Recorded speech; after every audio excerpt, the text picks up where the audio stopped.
ఆ తర్వాత ఆఫీస్‌లో మెంగ్యూ డైమండ్ రింగ్‌తో మెరిసిపోతూ ఉంటుంది. ఇక్కడున్న ఒక అమ్మాయి లాస్ట్ టైమ్ కాస్ట్‌లీ హ్యాండ్ బ్యాగ్‌తో మాకు షాక్ ఇచ్చావు. ఈసారి డైమండ్ రింగ్ చూస్తుంటే తొందరలోనే మీ బాయ్ ఫ్రెండ్ నిన్ను పెళ్లి చేసుకునేలా ఉన్నాడు అని అంటుండగా మెంగ్యూ అవును తొందరలోనే మేము పెళ్లి చేసుకోబోతున్నాం అని అంటుంది.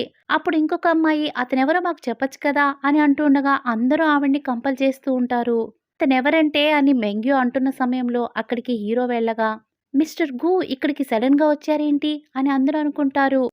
అప్పుడు మెంగ్యూ మీరు నా కోసమే వచ్చారా అని హీరోని అడగగా అక్కడున్న ఒక అమ్మాయి నీ సీక్రెట్ బాయ్ ఫ్రెండ్ ఇతనేనా అని అంటుండగా మెంగ్యూ మురిసిపోతూ ఉంటుంది. అప్పుడు హీరో అవును నిజంగానే నేను నిన్ను చూడ్డానికి వచ్చాను అని అనగానే అక్కడున్న అమ్మాయిలందరూ ఓ మై గాడ్ మెంగ్యూ మీ ఇద్దరు ఎప్పటి నుండో డేటింగ్ లో ఉన్నారా అని అంటుండగా మీరు నాతో ఏమన్నా చెప్పాలనుకుంటున్నారా పదండి లంచ్ టైం అయిపోయిందిగా మనం తింటూ మాట్లాడుకుందామని మెంగ్యూ హీరోతో అంటుండగా హీరోయిన్ వెంటనే కలుగు చేసుకుని హీరో చేతుల్లో చేయి వేసి ఆ హస్బెండ్ కి నీతో మాటలేంటి నీతో కలిసి తినడానికి అతనికి టైం లేదు ఆయన మా ఇద్దరి పిల్లలతో నాతో గడపడానికి అసలు సమయమే లేదు తొందరగా ఫినిష్ చేయండి వెళ్దామని హీరోతో అంటుంది.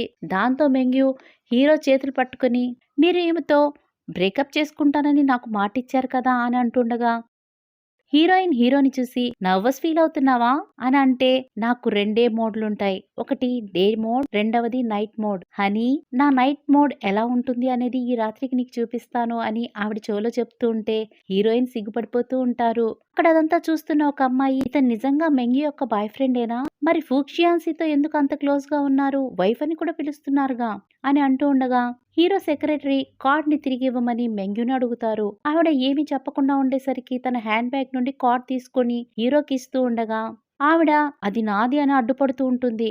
అప్పుడు సెక్రటరీ ఆవిడ్ని దూరంగా తోసేసి కార్డ్ ని తీసి హీరో చేతికిస్తారు. హీరో నేను నీకు ముందే వార్నింగ్ ఇచ్చాను నీది కాని దాని మీద నువ్వు ఎప్పుడు ఆశపడకు అని మెంగ్యూతో అంటూ ఉండగా ఆమె మీరు ఇది నాకిచ్చారు ఎందుకంటే 4 ఇయర్స్ బ్యాక్ నేను మీకు హెల్ప్ చేశాను మీకు ఒక బిడ్డను కూడా కన్నాను అని చెబుతూ ఉండగా హీరో ఆమె చేతిని తన కాళ్లతో గట్టిగా నలుపుతారు. నీకు ఫైనల్ ఛాన్స్ ఇస్తున్నాను నిజంగా నీ బాబుకి తండ్రి ఎవరు అని అడుగుతారు. టింక్షన్ అతను మన బాబే అని ఆవిడ అంటూ ఉండగా సెక్రటరీ వచ్చి ఆమెని కాలుతో తన్ని నువ్వు చివరి వరకు నిజాన్ని ఒప్పుకునేలా లేవు అతన్ని ఇలా తీసుకురండి అని అనగానే ఎంగి యొక్క బాబు అయిన లూలుతో పాటు అక్కడికి మిస్టర్ మిన్ ని కూడా తీసుకొస్తారు. వాళ్ళు మిస్టర్ మిన్ తో కొంచెం దురుసుగా ప్రవర్తిస్తుండగా మా డాడీని ఏమనకండి అని ఆ బాబు అంటూ ఉంటారు. అప్పుడు మెంగ్యూ అతడు మీ డాడీ కాదు అతన్ని డాడీ అని పిలవకు అంటూ హీరో దగ్గరికి తీసుకెళ్లి ఇతను మీ డాడీ ఇతన్ని బాగోగులని బాగా చూసుకుంటారు ఇతన్ని డాడీ అని పిలవాలి అని అంటూ ఉండగా బాబు ఏడుస్తూ ఉంటాడు. అతను డాడీ అని పిలవలేదని బాబుని మెంగ్యూ కొడుతూ ఉంటుంది.